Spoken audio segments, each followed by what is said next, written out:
अस्सलामुअलैकुम, good morning everybody. क्या हाल है आप लोगों का? तो मेरी और अब्दुल्ला की एक डिबेट चलती रहती है कि सर्दी आई है कि नहीं आई है। We are talking about Karachi है, लेकिन आज हम बहुत से सोर्सेज से सुन रहे हैं, तस्दीक हो रही है इस बात की कि हमारी सर्दी आ गई है। हमारी सर्दी अभी नहीं आनी थी, कोई नहीं कह सकता कि हमारे यहाँ सर्दी नहीं है, क्योंकि हमारी सर्दी है। हाँ, अब ये आप बाकी पाकिस्तान में सुन रहे होंगे ना हमें, तो कह रहे होंगे क्या बेवकूफाना बातें कर रहे हैं, सर्दी आई है या नहीं आई है। थोड़ी सी बेवकूफाना बात होगी, लेकिन we want to be with the rest of the country. हम क्यों हट जाएं सारे? तो मतलब वो लेवल की सर्दी नहीं है परहैप्स जो आप। लेकिन हमारे यहाँ भी मौसम ठंडा हो गया है। दिन में हमारे यहाँ किसी जैकेट, किसी स्वेटर की जरूरत नहीं होती। अलग सुबह होती है, अदरवाइज दिन में ठीक ठाक धूप होती है और दोपहर वही जरा अच्छी धूप, मीठी मीठी सी धूप लग रही होती है। But if you are intending to travel towards Karachi, anybody who is watching even from abroad, this is the time to be here, क्योंकि रात को शाम को मौसम बहुत अच्छा, वेरी क्रिस्पी अच्छा हो जाता है। खाना तो कराची में अच्छा मिलता ही है, and there are so many things happening as well around the city, particularly in arts council of Pakistan Karachi. हम आपको बताते रहते हैं। अभी हम आगे बढ़ेंगे और कुछ प्रेसिंग इश्यूज, जिस पे कल डीजी आईएसपीआर की एक तफसीली प्रेस कॉन्फ्रेंस, एक गुफ्तगू भी सामने आई, जिसमें बहुत सी बातें की गई। हम लेकिन मौजूदा सूरत हाल किस तरह से आगे बढ़ेगी, अभी नहीं बढ़ेगी। उधर अफगानिस्तान आपको पता है तजारत के लिए नए रास्ते तलाश कर रहा था, लेकिन उनके वजीर तजारत ने भारत का दौरा भी किया है। वहाँ पे वो चाबहार के रास्ते अपनी तजारत बढ़ाने की बात कर रहे हैं। पाकिस्तान ने बिजनेस एंड ब्लड एक साथ नहीं चल सकता, ये भी वाजे कर दिया है। कहीं भी नहीं चल सकता, सिर्फ पाकिस्तान की ही बात नहीं है, and that is an of model. Pakistan में आपको पता है कि दहशतगर्दी के वाक़यात की तमाम तर कड़ियाँ जो हैं वो अफगानिस्तान से मिलती हैं, और तमाम तर सिफारती कोशिशों के बावजूद अफगान तालिबान रजीम अपनी सरजमीन को पाकिस्तान के खिलाफ इस्तेमाल होने से रोकने में नाकाम है। अब नाकाम है या फिर नीयत ही नहीं है, कुछ कहा नहीं जा सकता। कतर और तुर्की में होने वाले मुज़ाकरात का भी कोई मुस्बत नतीजा सामने नहीं आ रहा, लेकिन अफगान तालिबान रजीम की प्रोपेगेंडा फैक्ट्री जो है वो भरपूर काम कर रही है। मतलब उसमें पता नहीं वो where they are taking the cues from, where they are learning this from. Pakistan पर अफगानिस्तान के अंदर हमले का बेबुनियाद इल्ज़ाम आयद किया जा रहा है, ताकि पाकिस्तान जैसे जिम्मेदार मुल्क के खिलाफ कोई जवाब पैदा करके पाकिस्तान से तसादम का रास्ता जो है वो अपनाया जाए, लेकिन ये होने नहीं वाला। और इसे शरई हक भी करार दिया जा रहा है, लेकिन उस वक्त पता नहीं कहाँ जाती है इनकी शरीयत, जब यहाँ पे बेगुनाह लोगों का, बच्चों का, औरतों का, बूढ़ों का, जवानों का खून बहाया जाता है, तब शरीयत इन्हें याद क्यों नहीं आती। कल वज़ीर दिफ़ा ख्वाजा आसिफ ने वाज़ेह किया कि हम अफगानिस्तान में कार्रवाई करेंगे तो वाशगाफ अंदाज में करेंगे, अफगान तालिबान तनहा रह जाएंगे, जिसका नतीजा उनकी तबाही की सूरत में ही होगा। हम करेंगे तो वाशगाफ तरीके से करेंगे। ये शरी जो लफ्ज़ इस्तेमाल उन्होंने किया, मुझे इस पर एतराज़ है। कौन सी शरीयत है जिसके ये मानने वाले? मैं समझता हूँ इससे बड़ी जो है कोई हमाकत नहीं होगी कि उन पे एतबार किया जाए। हमें नुकसान हो रहा है, इसमें कोई शक नहीं है, लेकिन अल्टीमेटली ये अपने मुल्क को जो है ना तबाह बर्बाद कर रहे हैं। हमारे खिते के जो बाकी हमारे हमसाए हैं जो चाहते हैं कि इस खिते में अमन हो, उस अमन का जो है उनको भी डिविडेंड्स मिलेंगे, दे विल इंटरवीन। ये इट वोंट टेक लॉन्ग। अच्छा जी, ये आपने सुन लिया ख्वाजा आसिफ का क्या कहना था। और साथ ही आपको बता दें कि पाकिस्तान फ़ौज ने भी कल एक बार फिर दो टोक अंदाज में तालिबान रजीम पर वाजे कर दिया है कि ब्लड एंड बिजनेस जो आप जिक्र कर रहे थे साथ नहीं चल सकता, कहीं नहीं चल सकता। DG ISPR lieutenant general Ahmed Sharif Chaudhry ने इस्लामाबाद में ब्रीफिंग देते हुए कहा ये नहीं हो सकता कि हम पर हमले भी हों और हम तजारत भी करें। पाकिस्तान की जानिब से अफगानिस्तान में ताज़ा हमलों से मुतालिक डीजी आईएसपीआर ने कहा कि ऐसा कोई हमला नहीं किया। सोशल मीडिया पर मौजूद ऐसी रिपोर्ट्स जो हैं वो बिल्कुल बेबुनियाद और अफगानिस्तान के अंदरूनी जो हैं इश्यूज को जाहिर करती हैं। बिल्कुल एब्सोल्युटली। पाकिस्तान हमला करेगा तो सबके सामने होगा और इसकी जिम्मेदारी भी लेगा। तालिबान हुकूमत गैर रियासती अनासर के तौर पर नहीं, रियासत की तरह फैसले करे। तालिबान हुकूमत कब तक अबूरी रहेगी? डीजी आईएसपीआर ने साफ कहा कि हमारी नज़र में कोई गुड और बैड तालिबान नहीं है। हम अफगान अवाम के नहीं बल्कि दहशतगर्दी के खिलाफ हैं, दहशतगर्दों के दुश्मन हैं। वफाकी वज़ीर इत्तलात ने भी कल प्रेस कॉन्फ्रेंस में इस्लामाबाद के शहरी में जो हमला हुआ था उसकी तफसीलात शेयर की हैं। देखिए, इंटेलिजेंस ब्यूरो और सीटीडी ने इस हमले के 48 घंटे के अंदर 4 मुल्जिमान इसकी गिरफ्तार किए। साजिदुल्ला और शीना पकड़ा गया, और उसके बाद ये कामरान खान, मोहम्मद जाली और शाह मुनीर हैंडलर है। साजिदुल्ला और शीना ये उस सुसाइड बॉम्बर को भी लेके आया, उस जैकेट को भी लेके आया, और ये प्लानिंग हुई इस हमले की। वो फितरा अल ख्वारिज और टीटीपी का जो सरबराह है नूर वली महसूद, ये उसने प्लानिंग की अपने कमांडर दादुल्ला के जरिए, जो बाजोड़ का रहने वाला है, मगर दादुल्ला इस वक्त अफगानिस्तान में मौजूद है। और दादुल्ला और साजिदुल्ला ये आपस में कनेक्टेड भी रहे, ये अफगानिस्तान से मुसलसल राब्ते में भी था, कनेक्टेड भी था, और इनका टारगेट था कि रावलपिंडी इस्लामाबाद में कोई ऐसी कार्रवाई की जाए। अल्लाह का शुक्र है कि ये हम बहुत बड़े नुकसान से बच गए। सो ये है सूरत हाल। वफाकी वज़ीर इत्तलात ने इस हमले के सहूलतकार और गिरफ्तार दहशतगर्दों का एतराफ़ी बयान भी फिर सुनाया, जिसने अफगानिस्तान में तरबियत हासिल की थी। पाक फ़ौज पूरी ताकत से दहशतगर्दों को कुचल रही है। बन्नू में सिक्योरिटी फोर्सेस ने इंटेलिजेंस बेस्ड ऑपरेशन किए हैं, 22 ख़वारिज हलाक हुए हैं। पेशावर में FC हेडक्वार्टर्स पर होने वाले हमले में भी अफगानिस्तान के ही मुलव्विस होने के अभी तक शवाहिद सामने आ रहे हैं, और ज़ाहिर है इसकी एक लंबी तारीख भी है। और इसी पे ज़रा बात करते हैं कि मामला किस तरह से आगे बढ़ेगा और आगे हम क्या एक्सपेक्ट करें। सिक्योरिटी अमूर मोहम्मद अली साहब हमारे साथ हैं। बहुत शुक्रिया। बड़ा इंपॉर्टेंट टॉपिक भी है, बड़ा प्रेसिंग इशू भी है। पहले तो ये आप अपनी सेंस से बता दें, वो जो एक बात होती थी गुड तालिबान और बैड तालिबान, वो अब ख़त्म हो चुकी है ना? वो मतलब that invention itself was of.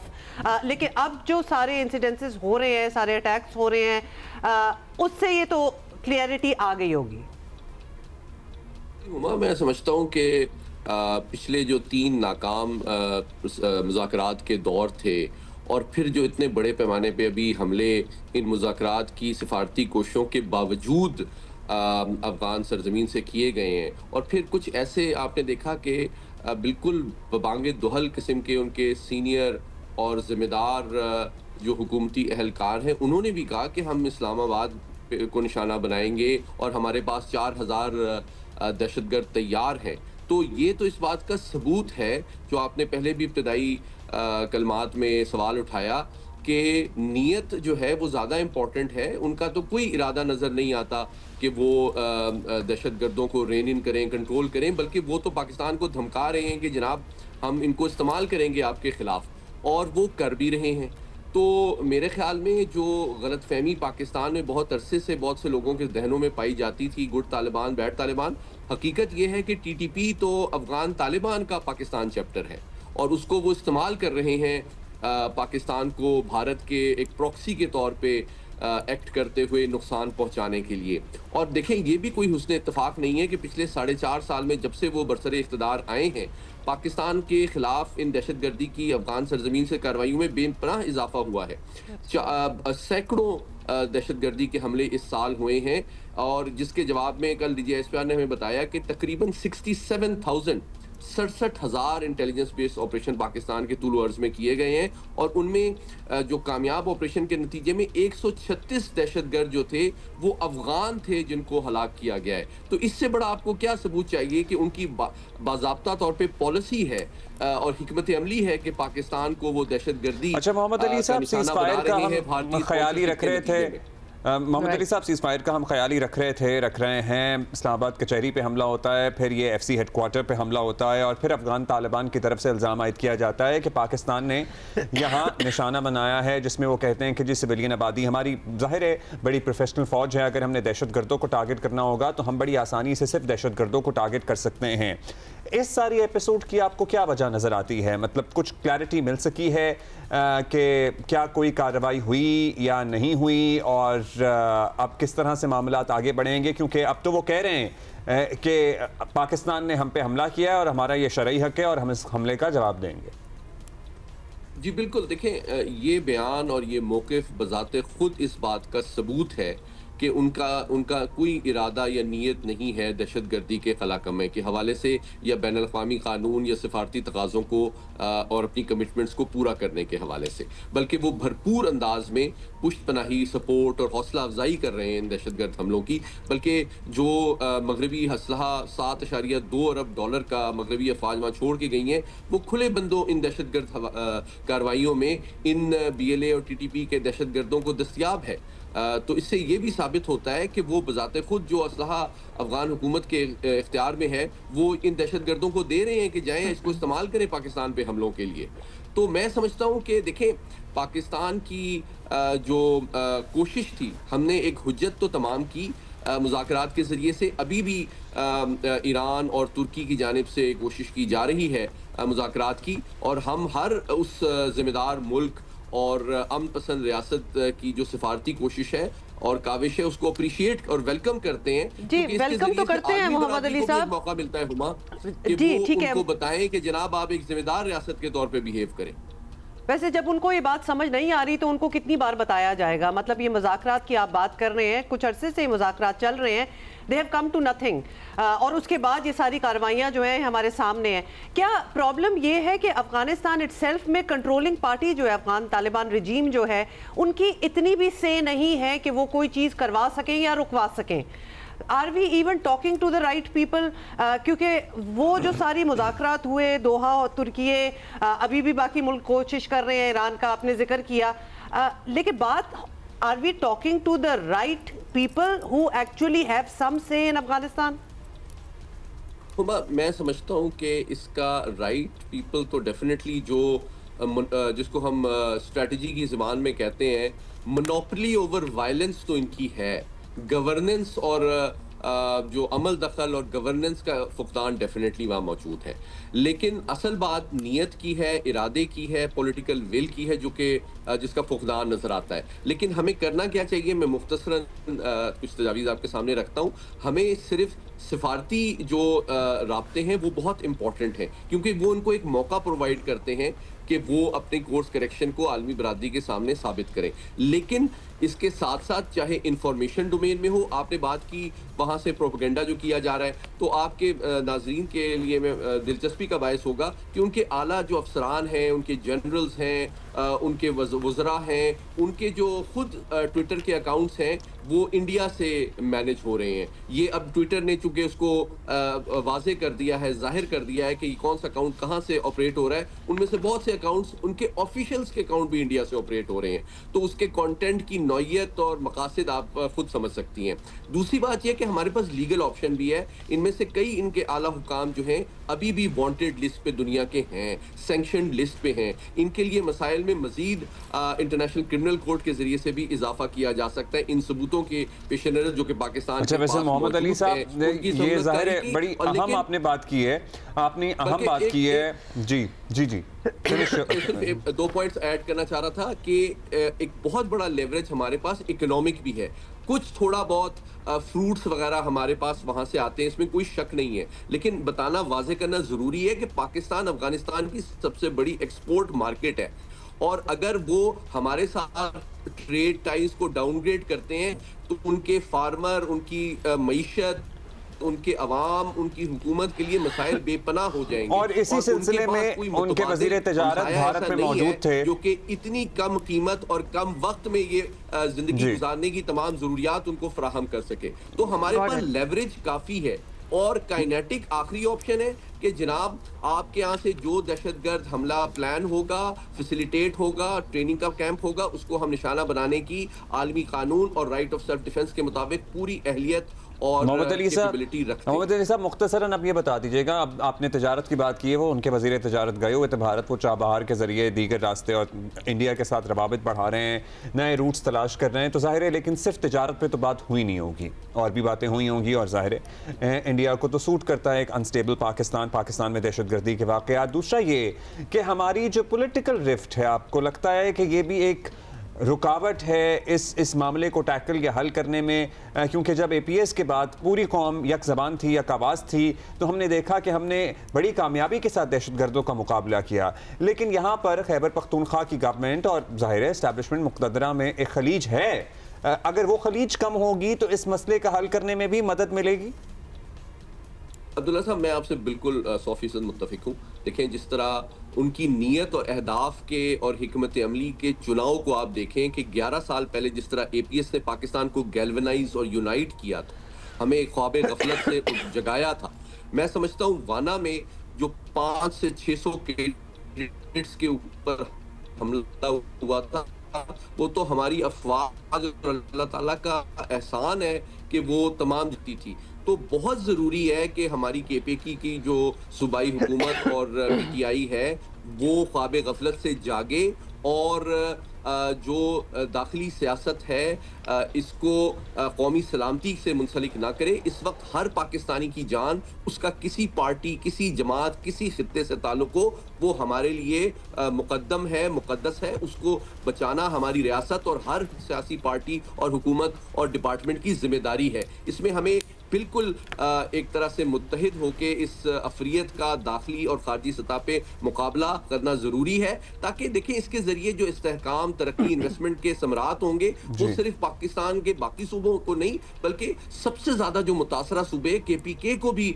दस्तियाब और हासिल होंगे, ताकि वहाँ के लोग जो कि 4 डेकेड से इंस्टेबिलिटी का फेस कर रहे हैं, टेररिज्म का फेस कर रहे हैं, उनके मेयारे ज़िंदगी और बड़ा अहम है ये इस मामले पे ज़रूर काम होना चाहिए। तो हम खुद ही आपस में बैठ के काम कर सकते हैं ना, खैबर पख्तूनख्वा की हुकूमत और वफाकी हुकूमत और एस्टैब्लिशमेंट के दरमियान अगर बेहतर हों तो सर्टनली आसानी होगी इस जंग में हमें, पाकिस्तान को। जैसे पहले हम यकावाज थे, यकजुबान थे और हमने डट कर मुकाबला किया दहशतगर्दों का और उनको शिकस्त दी। डिटरेंट वैल्यू भी तो उसकी होती है ना, अगले को भी पता चल रहा होता है how united they are. In any way we need to move forward. और आपको बताएं कि मौसमियाती तब्दीलियों का हम जिक्र करते रहते हैं और दुनिया पर इसके असरात अब माहिरीन की पेश गोइयां नहीं रही, हम अपनी आंखों से देख भी रहे हैं। हुंजा में अल्तर ग्लेशियर का एक बड़ा हिस्सा टूट गया जो आहिस्ता आहिस्ता वादी हुंजा के करीब पहुंच गया है। और आपको ये भी बता दें कि ऐसे तोदे जो होते हैं ना वो अमूमन मार्च और अप्रैल में गिरते हैं, मगर अब ये सिलसिला नवंबर में ही शुरू हो गया है। इलाके में तेज़ और तूफ़ानी हवाएं जो हैं वो चल रही हैं और हुकाम सूरत हाल पर नज़र रखे हुए हैं और ख़तरे का अंदाज़ा लगाने की कोशिश भी हो रही है। मौसमियाती माहिरीन कहते हैं कि हुंजा में नवंबर में बर्फानी तोदे गिरना गैर मामूली है, मौसमियाती तब्दीलियों का नतीजा है। इसी इलाके में 2023 में बर्फानी तोदा गिरने से 2 हलाकतें हुई थीं। So yes, this is unprecedented. ये जरा एक्सेलरेट होता जा रहा है मामला, इस पे हमने बात करनी है। हमारे साथी हमारे साथ मौजूद होंगे और विजुअल्स आप देख रहे हैं और सर्टनली अभी इलाके में क्या सूरत हाल है, वहाँ पर क्या एवैक्यूएशन हुई है, नहीं है, मौसम कैसा है, बर्फानी हवाएं चल रही हैं, यही बताया गया है। हम मालूम करेंगे more after the break. So let's take a short break here and we'll be right back.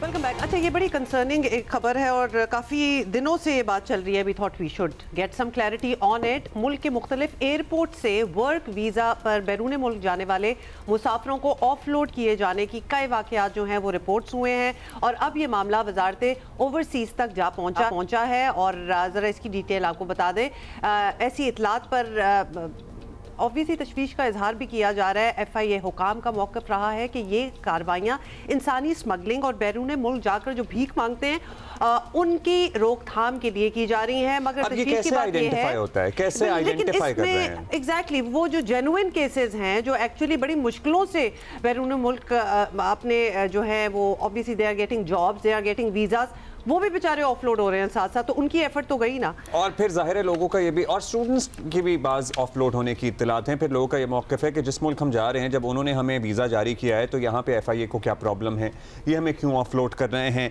इन्हीं तमाम बातों का जवाब लेने के लिए हमारे साथ मौजूद हैं अली ज़िया साहब, कैप्टन अली ज़िया जो कि डायरेक्टर FIA लाहौर है। बहुत शुक्रिया अली ज़िया साहब, आपने वक्त दिया। आप बताइएगा सबसे पहले कि क्या कोई रूल है, कोई रिटन, अनरिटन, सेड, अनसेड कानून है जिसके तहत आप लोग ये कार्रवाइयाँ कर रहे हैं? सबसे पहले तो यही सवाल पैदा होता है कि आप किस कानून के तहत ये कार्रवाई करके लोगों को जहाज़ों से ऑफलोड कर रहे हैं या एयरपोर्टों से वापस भेज रहे हैं, जिसमें उनके लाखों रुपए के टिकट और उनके पैसे भी ज़ाया हो रहे हैं और फ्यूचर भी फॉर दैट मैटर, मतलब आगे जॉब्स भी तो गई।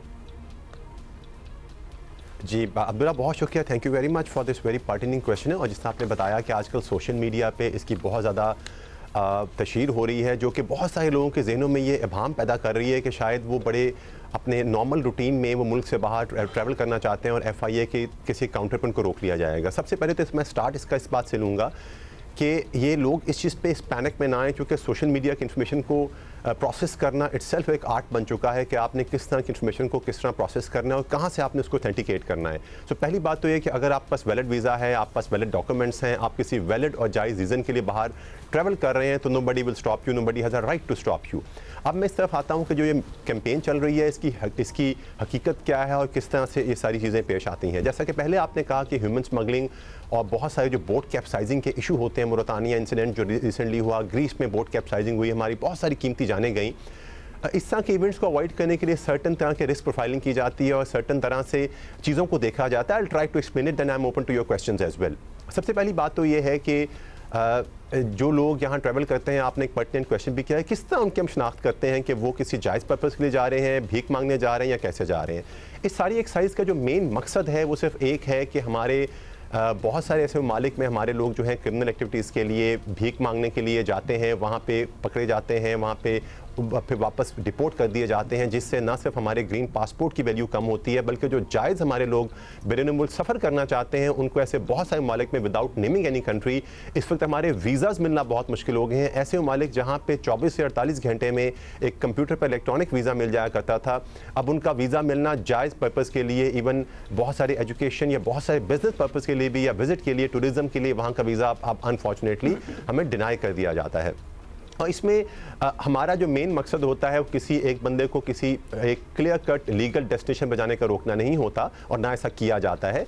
पहली बात तो बहुत सारे ऐसे लोग होते हैं जिनके डॉक्यूमेंट्स को जो वेरीफाई किया जाता है तो वो वैलिड डॉक्यूमेंट्स जिसकी एक प्रॉपर लिस्ट है, I can discuss that in detail as well, वो कैरी नहीं कर रहे होते। दूसरा, जब उनकी प्रोफाइलिंग की जाती है तो ऐसे बहुत सारे वाकयात हमारे सामने आए, I can coat few incidents, कि वो लोग ये करते हैं किसी एक पॉइंट का एक्स पॉइंट का वीज़ा लेके उस मुल्क ट्रैवल करने के लिए निकलते हैं, पर ट्रांजिट में उनकी इस प्रॉपर नेटवर्किंग के लोगों ने उनको इस तरह से फंसाया होता है, इन बेचारे मासूम लोगों को, मैं कहूँगा इनोसेंट लोगों को, कि रास्ते में ट्रांजिट में उनको किसी और मुल्क में ले जाकर और वहाँ से अल्टीमेटली उनको बहुत सारे ऐसी यूरोपियन कंट्री में इलीगल एक्सेस देने के लिए उनको ऐसे राउट्स दिखाए जाते हैं, ऐसे पाथ पे डाल दिया जाता है जहाँ पे ना सिर्फ बाद में उनके घर वालों को ब्लैकमेल करके उनसे मजीद पैसे मांगे जाते हैं, बल्कि वो अल्टीमेटली जब पकड़े जाते हैं या अपनी जान से हाथ धो बैठते हैं तो इंटरनेशनली पाकिस्तान के लिए बहुत बड़ी एक क्वेश्चन मार्क और एम्बैरेसमेंट का बाइस बनते हैं। I can narrate few incidents कि आज से कुछ दिन पहले एक आदमी अपनी माँ के साथ उम्रा करने के लिए पाकिस्तान के लाहौर एयरपोर्ट से निकलता है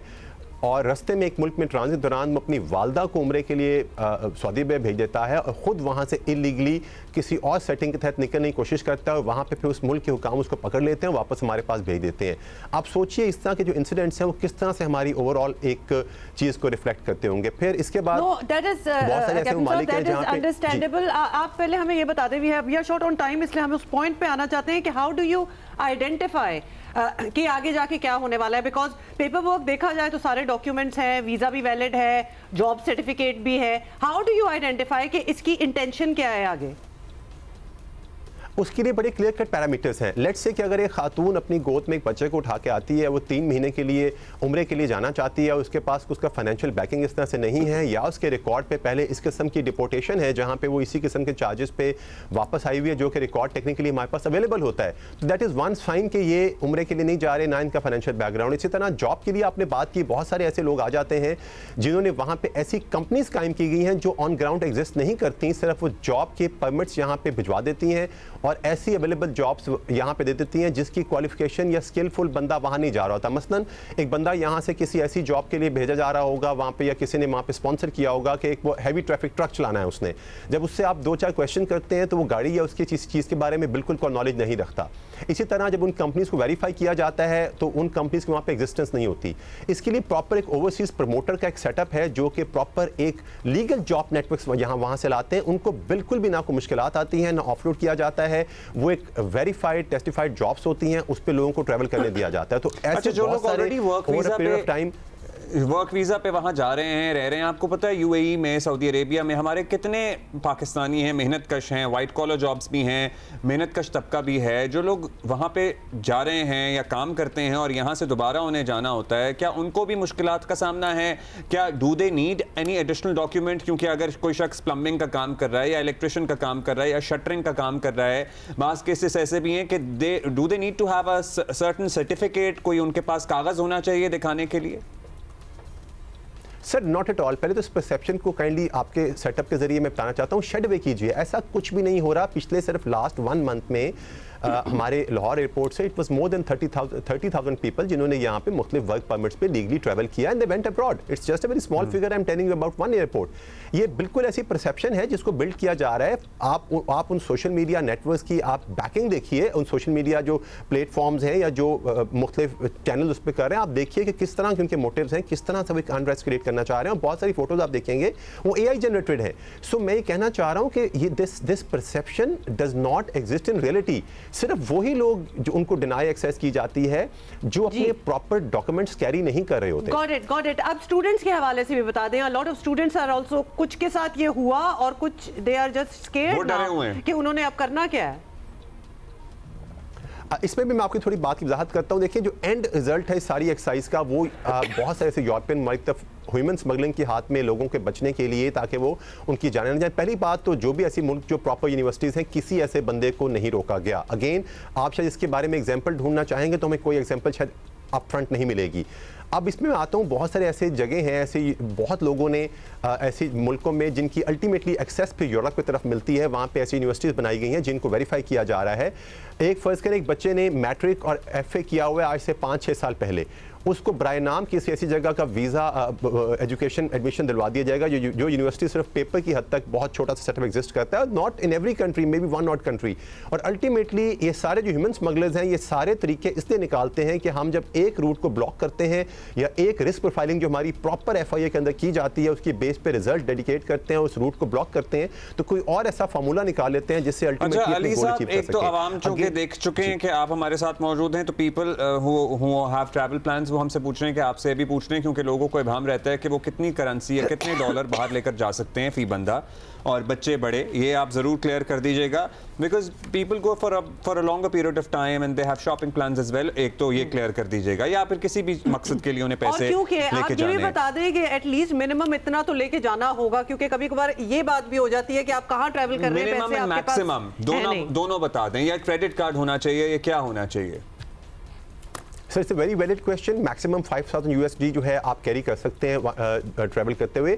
और मिनिमम की तरफ फिर आते हैं कि मिनिमम देखिए आप जिस पर्पस के लिए जा रहे हैं एटलीस्ट वो पर्पस जस्टिफाई होता हो ना. अगर let's say if I am going to X country for a tourism sake and if I have no hotel booking, मेरी कोई होटल बुकिंग नहीं है, मेरे अकाउंट में पैसे नहीं है और मैं 5,000 कैरी कर रहा हूँ, तो उतने में तो मैं किसी पाकिस्तान के नॉर्दर्न एरिया में सैर करने नहीं जा सकता. सो मिनिमम दैट अमाउंट आपकी होटल बुकिंग हो, आप इतने कैश कैरी कर रहे हो जिससे आप जस्टिफाई कर सकें कि आप ट्रैवल और टूरिज्म पर्पस के लिए जा रहे हैं, ना कि आप किसी और चीज़ के लिए जा रहे हैं. और मैं एक चीज़ और आपकी तरफ से कहना चाहूँगा ड्यूटी पॉजिटिव ऑफ टाइम कि प्लीज़ प्लीज़ प्लीज़ आप ये पैनिक ना कीजिए, बिल्कुल मत कीजिए. FIA इमिग्रेशन आप लोगों के लिए वहाँ पे सर्विस पे है, बिल्कुल ऐसा कुछ नहीं किया जा रहा, बिल्कुल ऐसा कुछ नहीं हो रहा जिनसे राइटफुल ट्रैवल्स को. आप लोग बड़ी मेहनत कर रहे हैं और ये प्रोफाइलिंग करके आप लोगों को रोकने की कोशिश भी करते हैं, लेकिन लिटरली आप अभी भी कहीं चले जाएं विदाउट नेमिंग एनी कंट्री, आपको वहाँ मसाजिद के बाहर पाकिस्तानी भीख मांगते हुए नजर आएंगे.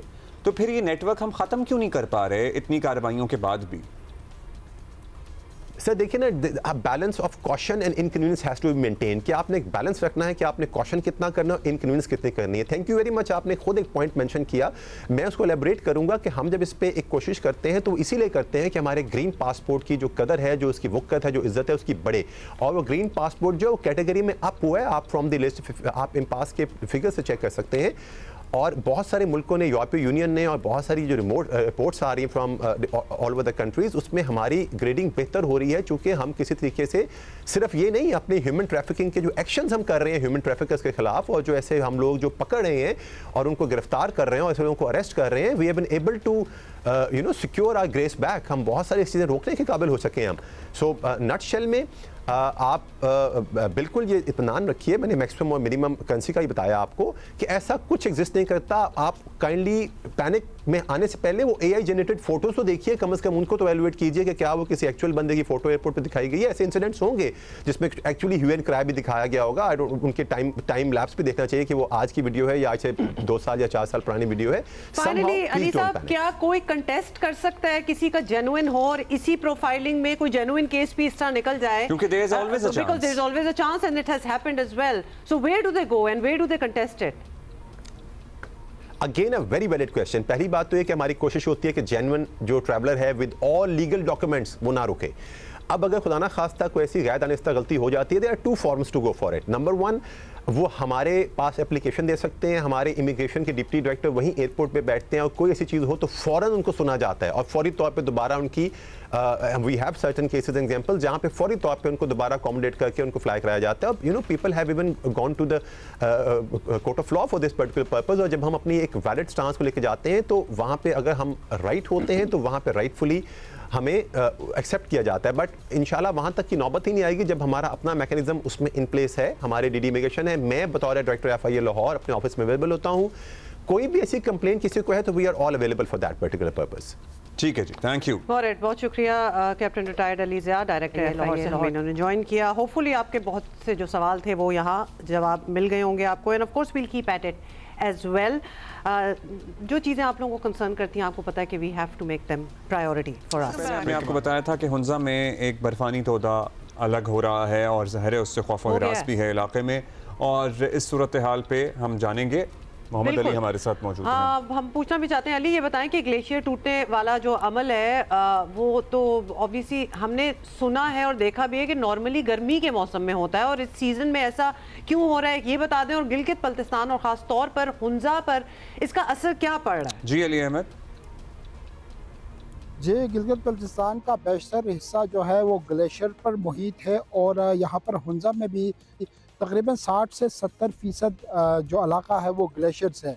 यहाँ पर आप देख सकते हैं मेरे बैकग्राउंड में जो उल्तर ग्लेशियर है, कल ये वाक़या यहाँ पर हुआ था, और यहाँ पर ग्लेशियर का एक बड़ा हिस्सा इस नाले में गिरा जिससे पूरी करीमाबाद और अलीआबाद और नगर के कुछ इलाके जो है वो वहाँ पर ये बादल छाए रहे, ये बर्फ़ानी ज़र्रात छाए रहे, और यहाँ पर ऐसा लग रहा था कि यहाँ पर बर्फ़बारी हो रही है। ये वाक़या जो है यहाँ पर अमूमन देखने में आया है माहिरीन के मुताबिक और मुकामी बुज़ुर्गों के मुताबिक। यहाँ पर ये वाक़या जो है अप्रैल मई के महीने में होता है, जब यहाँ पर स्नोफॉल होती है और नालों में बर्फ़ भर जाता है, तो वो हवा की वजह से या किसी भी दबाव की वजह से वो बर्फ़ानी तोदा नीचे आते हैं। लेकिन पहली मरतबा यहाँ पर देखा गया कि यहाँ पर नवंबर के आखिर में ये बर्फ़ानी तोदा गिरा है, और लोग यहाँ पर इस तरह भी देख रहे हैं कि मौसमियाती तब्दीली हो सकती है, क्योंकि गुज़श्ता गर्मियों में यहाँ पर दर्जा हरारत अपने मुकर्ररा हद से तकरीबन 3-4 डिग्री सेंटीग्रेड ऊपर गया था, और यहाँ पर जो है ग्लेशियर ज़्यादा पिघले थे। हो सकता है कि इन ग्लेशियर्स के जो जड़ें हैं, जो पहाड़ों के दरमियान जो मजबूती से ये जुड़े हुए थे, ये खोखले हुए हों और वो उस वजह से यहाँ पर गिर रहे हों। बहुत सारी वजूहात हैं, लेकिन इसके स्टार्ट बड़े दूरदराज और बड़े हौलनाक हैं। होगा for people over there to see something like this. और मामला पटियाला जेल के बाहर की एक्टिविटी भी कवर करते हैं। वहाँ रात में क्या होता रहा, धरना कब खत्म हुआ नहीं हुआ, मुलाकात तो नहीं हो सकी, बट और ये वजह भी बता दें कि जब अदालती अहकामात हैं तो ये मुलाकात क्यों नहीं होने दे रहे, ये क्या वजह बन रही है? जी हुमा, गुज़श्ता रात करीबन 12:30 बजे तक ये मामला वहाँ पे चलता रहा। अलीमा खान अपनी बहनों के साथ धरने में रही, और बाकी रहनुमा भी PTI के सलमान अकरम राजा, अलामा राजा, नसर अब्बास, दीगर लोग भी थे। ये तो अब एक मामूल बन गया है कि चूंकि मुलाकातें नहीं हो रही है तो हर हफ्ते ही जो है ये रात देर तक मामला चलता रहता है। 4 नवंबर को आखिरी मुलाकात हुई थी डॉक्टर उज़मा, जो बानी PTI की दूसरी बहन है, उनकी आखिरी मुलाकात हुई थी। 4 नवंबर के बाद अब तक कोई मुलाकात नहीं हुई है, और मुलाकातों के हवाले से इस्लामाबाद हाई कोर्ट के लार्जर बेंच का भी फैसला है, ATC के अहकामात भी है, और भी अदालतों के अहकामात है, लेकिन इसके बावजूद मुलाकात नहीं हो रही। ऐसा भी नहीं है मुलाकातें हो ही नहीं रही थी, मुलाकातें हो भी रही थी, और जब तक 4 नवंबर तक तोशाखाना केस चल रहा था, क्योंकि बैक टू बैक प्रोसीडिंग्स चल रही थी, तो समातों में भी इमरान खान की बहनें और दीगर जो रहनुमा है वो मिलते रहे। लेकिन 4 नवंबर से चूंकि किसी को मुलाकात नहीं दी रही, लिहाजा ये मामला जो है अब ज़्यादा जो है इस पे बात होना शुरू हो गई है, और इसीलिए धरने भी हो रहे हैं। लिहाजा गुज़श्ता हफ्ते भी एक वक़्वा आपके इल्म में होगा, वहाँ पे एक पुलिस एक्शन हुआ, और गुज़श्ता रात भी इम्कान यही था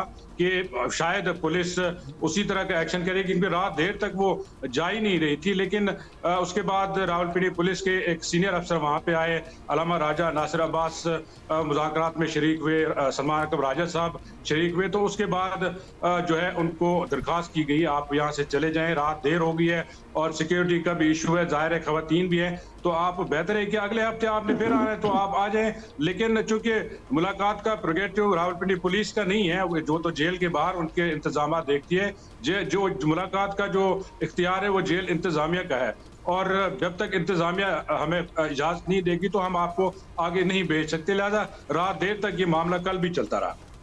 शुक्रिया आपका शबीर, बहुत शुक्रिया। अच्छा जी, अभी आगे बढ़ेंगे। अच्छा, खुशखबरी है, गुड न्यूज़। अच्छा, अब खुशखबरी है फ्रॉम कराची चिड़ियाघर। वहाँ से आपको पता ही है कि अमूमन कोई खास अच्छी खबरें नहीं होती, परेशान कुन खबरें ही आती हैं। अच्छा आगे, अच्छा जी, अभी आगे बढ़ेंगे। अभी ज़मीनी इंतखाब आपको पता है इतवार को हुए थे। मुस्लिम लीग नून ज़मीनी इंतखाब में कौमी असम्बली की तमाम 6 और पंजाब असम्बली की 7 में से 6 सीटों पर कामयाब रही, और तमाम ही लोग पार्टी क़यादत में ज़मीनी इंतखाब में जीत अपनी परफॉर्मेंस की फतह करार दे रहे हैं। मुस्लिम लीग नून इस बात पर बहुत खुश है कि अब इससे कौमी असम्बली में सादा अक्सरियत हासिल हो गई है, और वो चाहे ना चाहे उसे, मतलब कोई चाहिए नहीं कोई और इत्तेहादी, अब किसी की मदद के बगैर भी अपना बिल पास करवा सकती है। हाँ, आईनी तरमीम वगैरह के लिए तो चाहिए होगी इत्तेहादियों की सपोर्ट। और तो और मुस्लिम लीग नून के कायद नवाज शरीफ, जिन्हें 1.5-2 साल से शायद भी कभी किसी ने कुछ कहते हुए देखा होगा, ज़िमनी इंतखाब की कामयाबी पर अपनी खुशी का इजहार उन्होंने किया, और उनका ट्विटर पे भी पैगाम आया। मियाँ साहब ने लिखा कि वज़ीर आला मरीम नवाज शरीफ की मेहनत और बेलौस खिदमत मुल्क को सही राह पर ला रही है। अच्छा जी, अवाम ने तशद्दुद, इंतशार और तकरीबी सियासत को मुस्तरद कर दिया। उनका ये भी कहना था तरक्की, खुशहाली और इस्तेहकाम का इंतखाब किया है, और सबसे बढ़कर वज़ीर आला मरीम नवाज खुद मैदान में आई। सूबाई वुज़रा से खिताब में उन्होंने भी नून लीग की कामयाबियों को अपनी परफॉर्मेंस से जोड़ा, और आम तौर पर यह कहा जाता है कि तहरीक इंसाफ के वोटर्स को तरक्की और परफॉर्मेंस से कोई गर्ज नहीं है, वो सिर्फ बयानिए पर वोट देते हैं। मरीम नवाज का कहना था कि वो सबसे ज़्यादा इस बात पर खुश हैं कि बयानिए की ये सियासत हार चुकी और परफॉर्मेंस की सियासत जीत गई। तो उनका ये कहना है कि it is all about the performance, और वहाँ के अवाम ने देखा है कि क्या क्या काम हो रहा है, इसीलिए वोट मिला है। और उन्होंने ज़िमनी इलेक्शन को रेफरेंडम भी करार दिया। क्या कहा उन्होंने, सुनिए। इसको मैं इलेक्शंस के तौर पे नहीं देख रही। कभी इतनी बड़ी तादाद में बाई इलेक्शंस जो हैं वो कम ही शायद देखने में आए हैं पाकिस्तान की तारीख में। तो इन अ वे ये एक जनरल इलेक्शन था। तो मैं ये ज़रूर समझती हूँ, और ये मैं कहूँगी भी कि ये एक बाई इलेक्शन नहीं था, बेसिकली एक रेफरेंडम था जिसका फैसला पंजाब के अवाम ने और इवन केपीके के अवाम ने मुस्लिम लीग नून के हक में किया।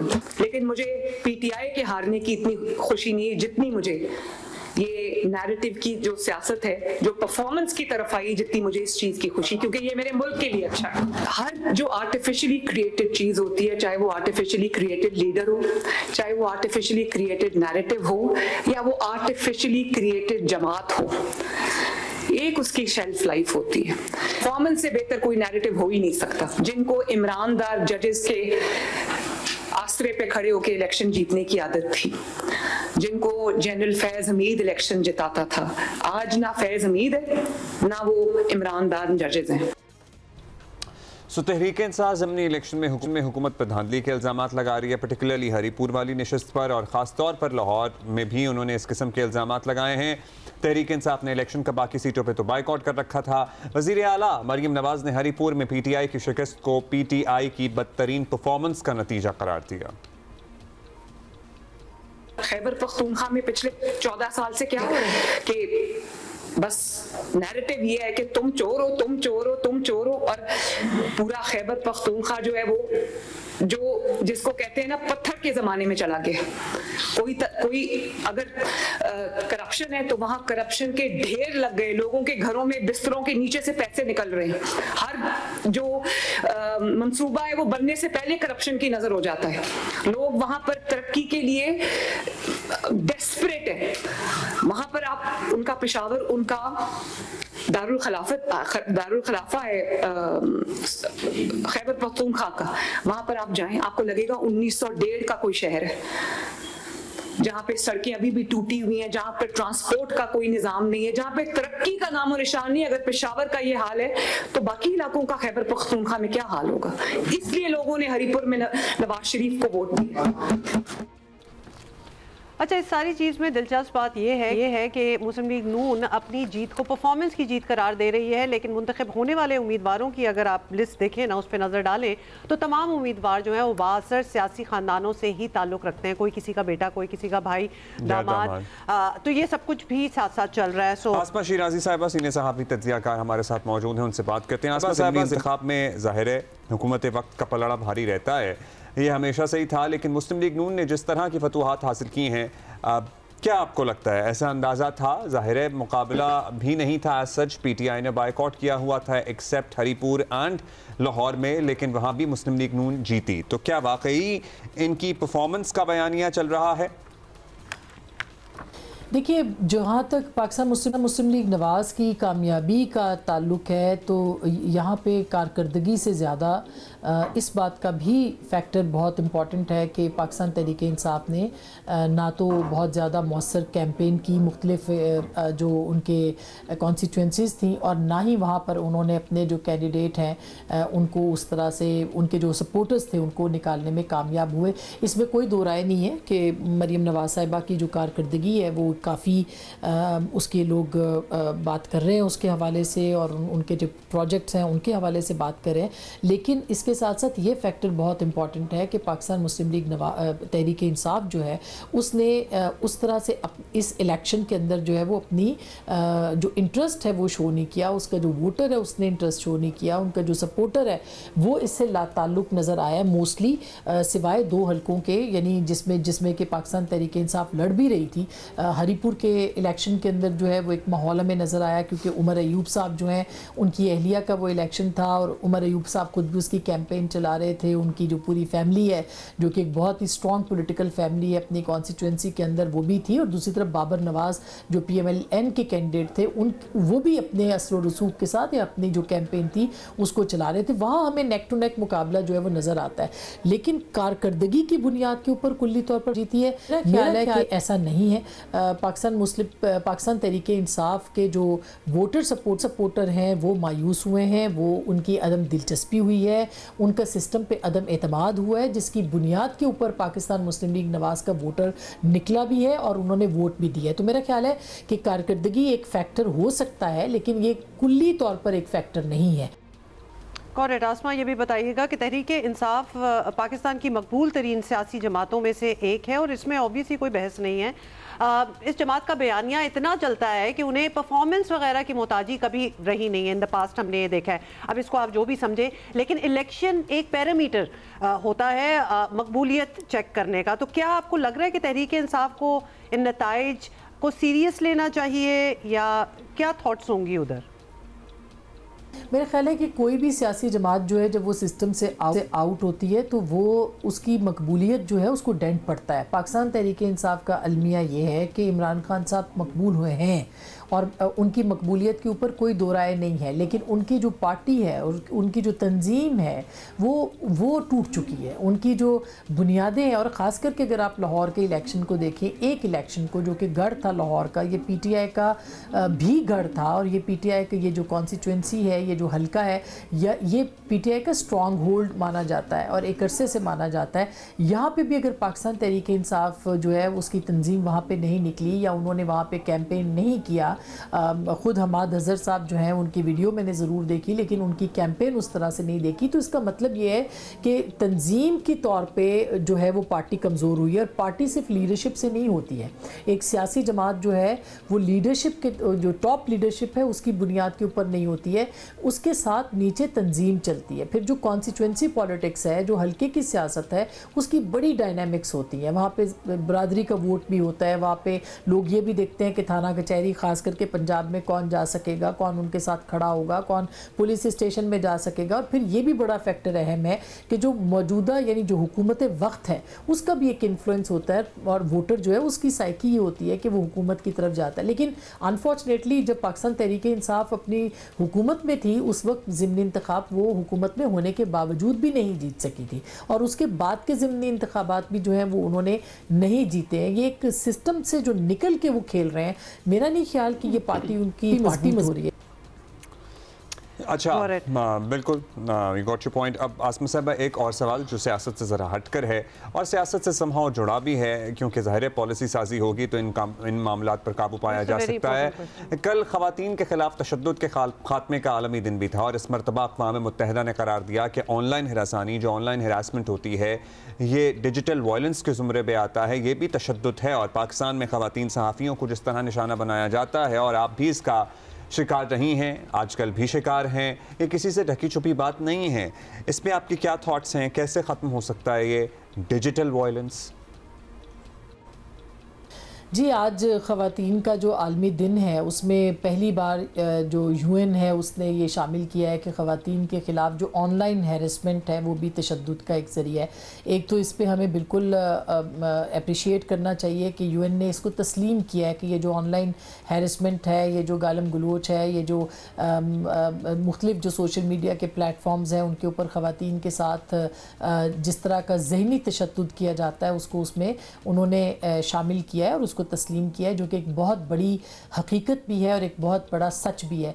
जहाँ तक पाकिस्तान के अंदर ख़वातीन के साथ हरासानी के मामलात हैं तो पाकिस्तान के अंदर तो आप देखते हैं कि मुख्तलिफ दिनों में, मैं तो खैर कॉन्स्टेंट एक उसका निशाना और शिकार रहती हूँ, लेकिन बहुत सारी ख़वातीन ऐसी हैं जो कि सोशल मीडिया प्लेटफॉर्म्स के ऊपर खौफ के मारे अपने इजहार का जो ज़रिया इसको बनाती हैं, अपने सोशल मीडिया को वो ख़त्म कर चुकी हैं, वो बंद कर चुकी हैं, वो इन प्लेटफॉर्म्स के ऊपर आती नहीं है। और अगर वो आ भी जाती हैं तो वो खौफ के तहत अपने आप को सेंसर करती हैं, वो सेल्फ सेंसरशिप का शिकार हो चुकी हैं, वो अपनी पूरी बात, वो अपना पूरा सच या अपनी पूरी कहानी जो है वो नहीं बयान कर सकती। तो मेरा ख्याल है कि ये एक बहुत बड़ा टूल है समाजी फिस्तायत को इस्तेमाल करके औरतों को जिस तरह से हरासा किया जाता है, ऑनलाइन जिस तरह से उनको निशाना बनाया जाता है, उनकी सोच के प्रोसेस को, उनके फ़िक्र के का जो एक प्रोसेस है उसको रोकने की कोशिश की जाती है। तो मेरा ख्याल है कि ये सबसे बड़ी इस वक्त हरासमेंट जो है वो तशद्दुद की सूरत वो ऑनलाइन हरासमेंट है, और इसको तस्लीम किया जाना चाहिए था, बहुत पहले किया जाना चाहिए था। अब इसको रोकने के लिए इक़दाम करने चाहिए, और साथ साथ हमें ये भी पैगाम देना चाहिए कि अगर कोई आपकी आवाज़ को दबाना चाहता है, ये समझ के कि आप खातून हैं, औरत हैं और आप उनसे दब जाएंगी या आप उनकी आवाज़ को दबा सकते हैं, तो ख़वातीन को ये तहैया करना चाहिए कि कोई भी हो, किसी तरह की भी के लोग हों, जिस तरह के मर्जी वो थ्रेट्स दें, अपनी बात कहने से और अपनी आवाज़ उठाने से कभी नहीं रुकना। बहुत अच्छी बात की आसमा आपने, thank you so much for being with us today. और वो रिक्लेमिंग योर स्पेस वाली बात है ना, तो सोशल मीडिया भी एक स्पेस है जिसको आपने नहीं छोड़ना, तो यू हैव टू बी, और कोशिश क्योंकि लोगों की यही कोशिश होती है कि इतना हरास करें, इतना तंग करें कि आप बोलना ही छोड़ दें, आप कहना ही छोड़ दें। Stick to your point of view, be brave, and of course laws need to be implemented as well, तो वो कानून साजी बहुत ज़रूरी है इसके लिए। अच्छा जी, दुनिया में हम रैग्स टू रिचेस की बहुत सी कहानियाँ जो हैं वो देखते हैं, और उनमें एक तो इस शख्स की अपनी कोशिश होती है और दूसरा ये कि उस पर एतमाद करने वाला, सपोर्ट करने वाला भी कोई होना चाहिए, सिस्टम मौजूद होना चाहिए। पाकिस्तान में ऐसे मौके आपको पता है कम होते हैं, लेकिन यहाँ भी मिसालें मौजूद हैं। मुल्क भर में कई दिहाइयों से एक बड़ा नेटवर्क रखने वाली ताज गैसोलीन भी एक ऐसी ही मुहिम लेकर आई है जिसका टाइटल है बदलो हालात। और किस तरह से हालात बदल सकते हैं या किस तरह से इन्होंने हालात बदलने की कोशिश की है। CEO तैमूर आफाक साहब हमारे साथ मौजूद हैं। तैमूर साहब शुक्रिया, thank you so much for joining us. हम बचपन से खुद भी सुनते हैं, हम अपने इर्द गिर्द भी नारे लगाते हैं, लोग हालात बदलो, लेकिन हालात कैसे बदले जाते हैं? हमने यही दिखाने की कोशिश की कि हालात जो है ना, सबसे पहले तो वो एतमाद अपने अंदर होना चाहिए। और ये जो स्टोरी है बादशाह की स्टोरी, ये एक 13 साल का बच्चा था जो रोडी शहर के अंदर खजूर का टोकरा लिए 9-9 घंटे पैदल चलता था कि वो मैं उसको बेच सकूं और कुछ कर सकूं। वहाँ उसने एक ट्रक को देखा और उसने ख्वाब में अपने बात ये की कि मैं एक दिन इस ट्रक को अपना बनाऊंगा, ओन करूंगा या, और वहां से ये शुरू हुई और आज 200 से ज्यादा ट्रक हैं उसके। और इसमें जो हमने अपनी कैंपेन में दिखाने की कोशिश की है कि हमेशा ब्रांड सबसे बड़ा नहीं होता, ये जो रियल लाइफ रियल हीरोज है ना, ये असल में हमारा ब्रांड है। और कैसे कदम ब कदम ताज गैसोलीन जो है बादशाह के साथ था इस पूरी जद्दोजहद में, तो ये उसको ऑनर करने के लिए है। नहीं तो वो आपका एक पहला एग्जांपल था और उसके बाद आपने सोचा हो कि we need to be a part of this change. No, this was always in our DNA, ये हमारे डीएनए का हिस्सा है। हम ये कहते हैं कि जब भी आप अनफॉर्चुनेटली कोई जो पेट्रोल पंप पे आप जब भी जाते हैं तो कोई अच्छे आपके एक्सपीरियंसेस नहीं होते, तो हमने कहा हम इस चीज़ को बदलेंगे ताकि लोगों को जिंदगी में बहुत फिक्रें हैं, गाड़ी पे टक्कर हो जाए, को पुलिस रोक ले, को कुछ कर ले, तो हमने कहा ये जो फिक्र है ना कि मुझे क्वालिटी पूरी मिले, क्वांटिटी पूरी मिले और मुझे सर्विस अच्छी मिले, और अगर मुझे कभी कोई ज़रूरत पड़े तो मैं उनसे मदद भी मांग सकूं। तो इसी तरह से इन सब चीज़ों को जब बादशाह ने फेस किया तो ताज गैसोलीन उसके साथ था उसकी मदद करने के लिए, और आज वो इस बात को एक्नॉलेज करता है। सो आप बादशाह तो एक मिसाल है, जाहिर है उसमें उसकी अपनी मेहनत प्राइमरीली है और आप लोगों का एक सपोर्ट सिस्टम है। आप बाकी लोग बादशाह जैसा बन सकें या कामयाब हो सकें, बाकी हमारे ट्रकर्स हैं, बड़े मुश्किल हालात में लोग ज़िंदगी गुजार रहे होते हैं, 12-12 घंटे की शिफ्टें होती हैं, एक्सीडेंट्स भी होते हैं, फिर छोटे बच्चे जो इस इंडस्ट्री से वाबस्ता हैं, इनकी ज़िंदगियां बेहतर करने के लिए is there anything that you have thought about? So हमारा काम एज गैसोलीन कंपनी सिर्फ पेट्रोल बेचना और सर्विस नहीं देना है, so we do a lot of thing.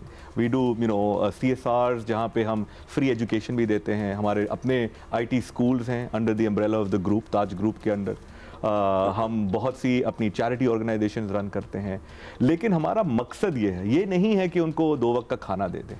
हम उनको चाहते हैं, हम उनको ऐसे प्रिपेयर करते हैं कि वो खुद अपने पाँव पे खड़े हो सकें, उनको वोकेशनल ट्रेनिंग दी जाए, खुद कफील हो जाएं। और अगर वो plan to expand across the country, because अभी तो आप लोग ज़्यादातर सिंध में ही वाक़ हैं। बिल्कुल। और यही हमने एक मौका ढूंढा कि हम पूरे पाकिस्तान से बात करें, पूरे पाकिस्तान को बताएं कि हम क्या हैं, क्या ब्रांड हैं, ताकि जब हम अगले शहरों में, अगले सूबों के अंदर जाके अपनी एक्सपेंशन करें तो उनको पहले से पता हो कि ये सिर्फ एक फ्यूल कंपनी नहीं है, ये एक पेट्रोल डालने वाला एक फोरकोर्ट नहीं है। तो ये आप क्या आइडेंटिफाई कर लेते हैं कि वेयर हेल्प इज नीडेड या जहां हम बेहतर एक कंट्रीब्यूशन कर सकते हैं? How do you identify those areas? अगर आपका ऑन रोड कोई चैलेंज है तो हमारी एक नेशनल हेल्पलाइन है, you call us and somebody will be there in the next few minutes. चाहे आपका टायर पंक्चर हो, जल्दी से बता दें वो क्या हेल्पलाइन है, ताकि मतलब अगर लोग इससे फायदा उठाना चाहें तो। वो एहसास प्रोग्राम है हमारा, so 111 एहसास, that's the number. You can just call and हम उसको हेल्प कर सकते हैं। So हम पूरा पैगाम, पूरी जो इस कैंपेन के थ्रू पाकिस्तान को बताना चाहते हैं कि it's not about fueling only. We are much more than just a fueling gasoline company. Zabardast. Thank you so much. Message बहुत शुक्रिया Taimur Afaq for being here with us. So helpline का भी आपको पता चल गया, मदद भी आपको मिल सकती है, and rest assured you will be taken care of. भाई हर दिन कुछ नया हो रहा है आर्ट्स काउंसिल में, और अगर आप वहाँ नहीं जा रहे तो आप बहुत मिस आउट कर रहे हैं, बिकॉज दुनिया से आर्टिस्ट आए हुए हैं, हम आपको रोज़ मुलाकात भी करा रहे हैं, और modern hip hop and breaking artist, breaking dancer, हमारे डांस नहीं कहते ना, hip hop and breaking, hip hop and breaking artist Naveed Rizwani is with us from Norway, originally from Iran, son of Iran, if you can see the tattoo on his neck as well.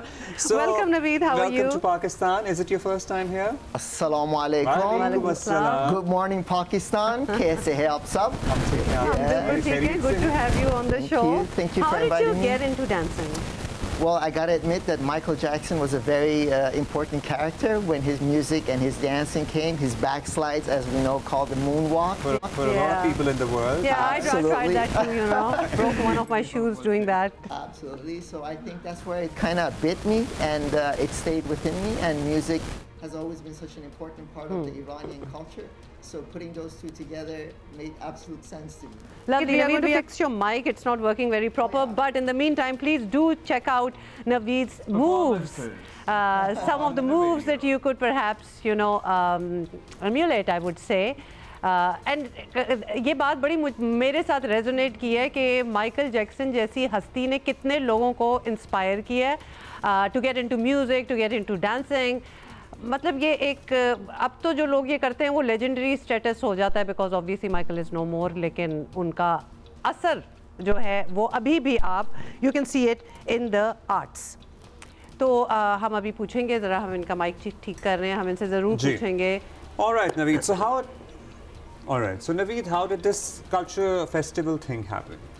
Well, I won the Iranian version of the Got Talent program, so Persia's Got Talent. Yes, we were and reading I'm very that. grateful for that. And through some of the videos that has been out on the internet and social media, You have got talent, certainly. So you're kind. Even though I don't believe in talent, I believe in hard work. But thank you so much. So through those videos that have been circulating the social media, some of the guys from the Art Council here connected me and wondered if I would like to come to Pakistan, and absolutely yes. And this is your first time? My first time. Lovely. Yes. What have you prepared for the performance, which is, by the way, on this weekend? So I have a solo dance that I would like to give honor to the women of Iran and women all over the world who supported the movement of the Iranian women, fighting for freedom and equality, nothing more, nothing less. And is it a solo performance? It is a solo performance. Okay. That's correct. So it's a piece that I'm very strongly connected to, and I feel honored. I cannot be their voices, but I could stand by them. Very nice. So I would love to use this opportunity in Pakistan to also uplift the women of Iran and the women in Pakistan as well. In this region, why not? Yes, Absolutely, please. we all you need were that. telling us in the break that you pick some steps from wherever you're performing. So That's have correct. you picked some steps from the various forms of dance that we have here in Pakistan? Yes, we have many, by the way. Oh, yes, you have such a rich culture that is unbelievable here in Pakistan, just like in Iran as well. So when I live in Norway, I've worked with many Pakistanis who have taken me in with their dancing and have taught me Bhangra. So I've done some good deal of that. That was nice. Yeah. Oh, move. thank you. Been in India as well, learned some of it too. So I would like to incorporate some to honor the culture and history here in Pakistan. Looking forward to that. Thank you so much. जी Sunday को है नवीद रिजवानी की performance, आप जरूर जाएं और message जो है ना उसमें वो बड़ा अच्छा है, it has to mean something. तो वो भी साथ साथ चल रहा है. And there's a cause that he works for as well. Absolutely. This is all the time we have We're going to this see you morning. tomorrow 9 a.m. Have a great day. Be Bye. there.